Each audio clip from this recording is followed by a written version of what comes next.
오늘 이 본문을 가지고 비급한 베드로, 당당하신 예수님이라는 제목으로 함께 말씀을 잠깐 생각해 보도록 하겠습니다.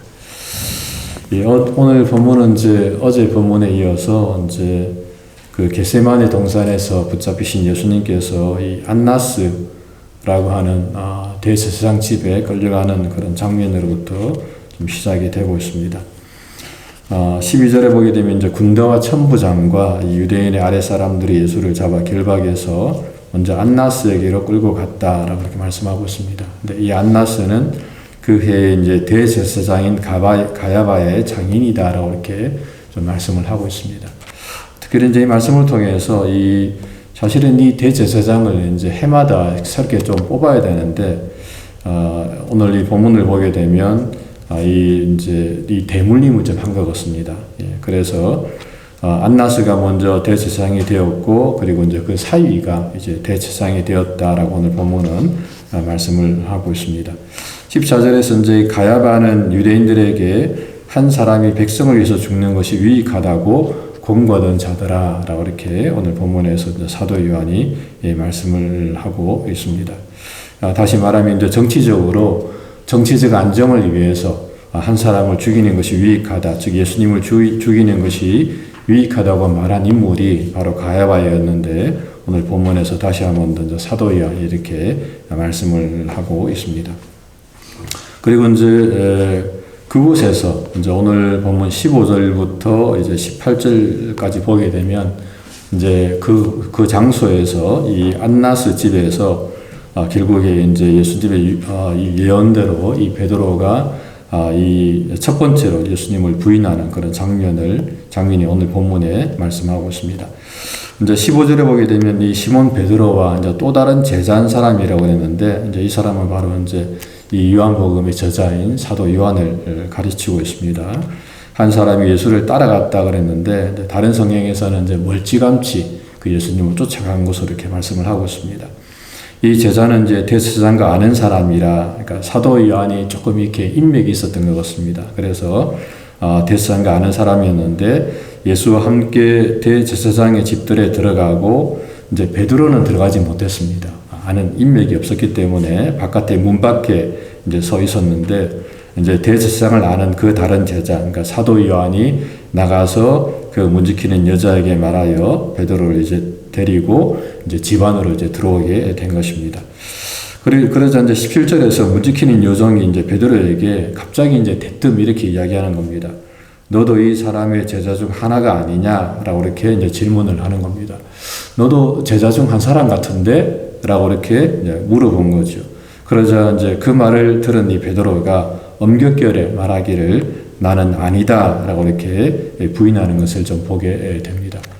앞장에서는 이제 예수님께서는 나사렛 예수가 누구냐 그랬을 때 예수님께서는 내가 크다 에고 에이미라고 이렇게 대답했는데, 오늘 본문에서는 이 베드로가 이 여종의 질문에 나는 아니다 라고 이렇게 예수님과 반대로 이렇게 대답을 하는 것을 우리가 볼 수가 있습니다.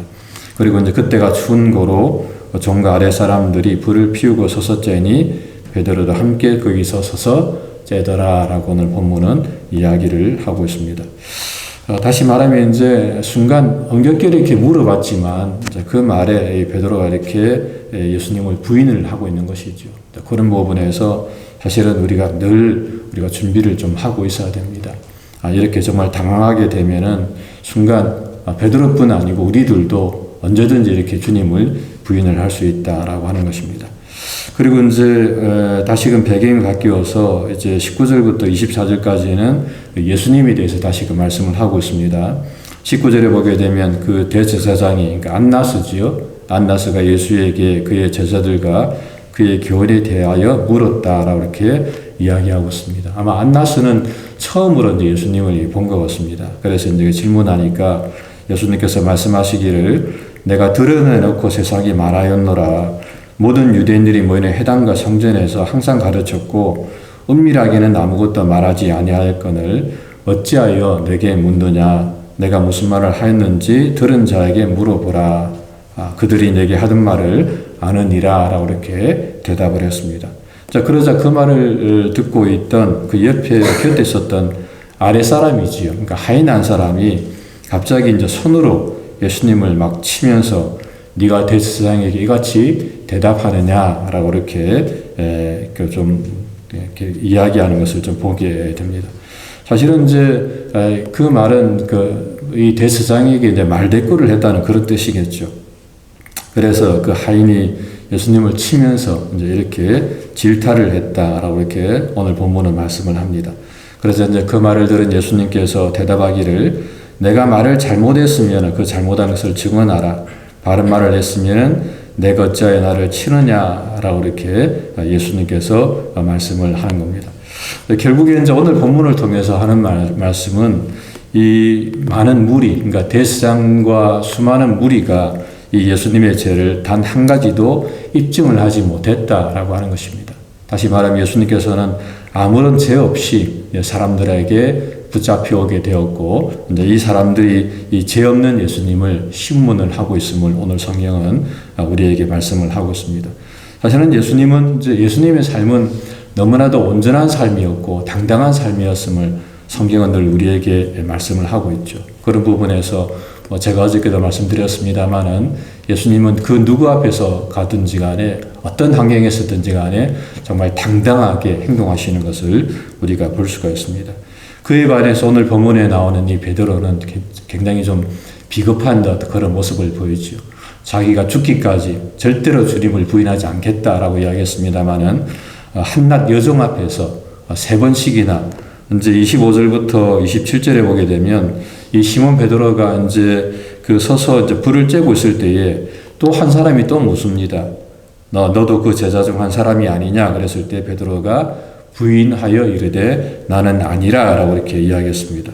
또 그런 가운데 이제 마지막으로 26절에 보게 되면 대제사장의 종 하나가 베드로에게 길을 잘린 사람의 친척이라 이르되 네가 그 사람과 함께 동산에 있는 것을 내가 보았다라고 이렇게 이야기하자 베드로가 마지막으로 또 부인하니 곧 닭이 울더라라고 오늘 본문은 말씀을 하고 있습니다. 이런 면에서 참 이 베드로는 예수님의 수제자였고 또 예수님의 그렇게 사랑을 많이 받았음에도 불구하고 사람들 앞에서 비겁하게 예수님을 이렇게 부인하는 것을 볼 수가 있다라고 하는 것입니다. 참 이런 면에서 정말 이 당당하신 모든 부분에서 어떤 사람 앞에서도 당당하신 예수님인가, 그리고 한낱 여종 앞에서, 그리고 사람들 앞에서 비겁하게 행동한 이 베드로의 모습을 보면서 정말 우리가 정말 늘 어떻게 보면 좀 늘 깨어있는 삶을 살아야 되겠다. 그러니까 언제든지 사실은 우리들도 이렇게 할 수 있습니다. 베드로처럼 이렇게 사람들 앞에서 예수님을 부인할 수 있는데 그런 면에서 정말 예수님 말씀처럼 늘 우리가 깨어서 기도하는 삶을 우리가 살아야 되겠다라고 하는 것입니다. 인간적인 힘으로는 주님을 따라갈 수 없습니다만 우리가 늘 깨어 기도할 때에 하나님의 도움을 구할 때 우리가 주님을 끝까지 따라갈 수 있는 그런 삶을 우리가 살아갈 수가 있다라고 하는 것입니다. 오늘도 정말 주님 바라보시면서 이렇게 믿음으로 승리하시는 저 여러분들 되시기를 주님의 이름으로 간절히 부탁을 드립니다.